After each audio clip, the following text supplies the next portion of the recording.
Welcome to blessings words. இப்போ தான் நம்ம சேனலை ஃபர்ஸ்ட் டைம் பார்க்குறீங்கன்னா சப்ஸ்கிரைப் பண்ணிட்டு பக்கத்தில் இருக்க பெல் ஐக்கான் கிளிக் பண்ணி ஆல் கொடுத்துக்கோங்க. அப்போ தான் நம்ம போடுற எல்லா வீடியோவும் நோட்டிஃபிகேஷனாக வரும். வாங்க வசனத்துக்குள் கடந்து போகலாம். கர்த்தருக்குள் வேத பகுதிக்குள் நாம் கடந்து போவது மிக்க மகிழ்ச்சி அடைகிறேன். கர்த்தருடைய நாமத்துக்கு மகிமுண்டாட்டும்.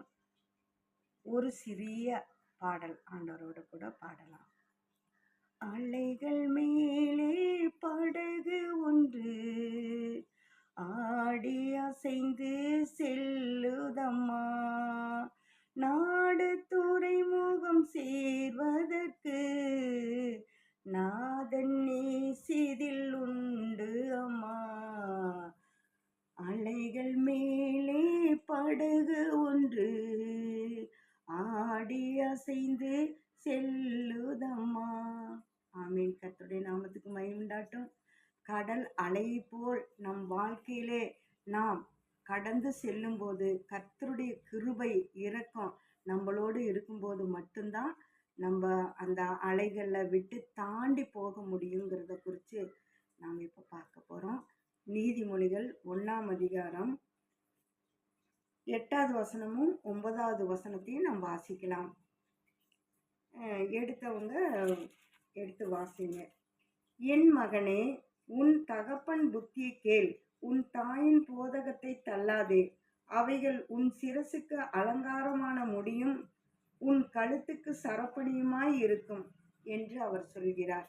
இந்த வேத பகுதியில் நாம் கற்றுக்கொள்வது என்னவென்றால், தகப்பனாகிய இயேசு மகாராஜாவுடைய வார்த்தையும் சபையின் மூலமாக கிடைக்கப்படுகிறதான வசனங்களையும் நம்ம கேட்கும்போது என்ன ஆகுதுனாக்கா, அது நம்மளுடைய சிரசுக்கு அலங்காரமான முடி.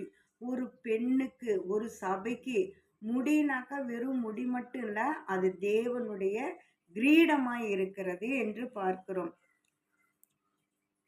அலங்காரமான முடியும் உன் கழுத்துக்கு சரப்பணியும் அப்படின்னாக்கா, ஒரு சரப்பணினாக்கா ரெட்டவட செயின்.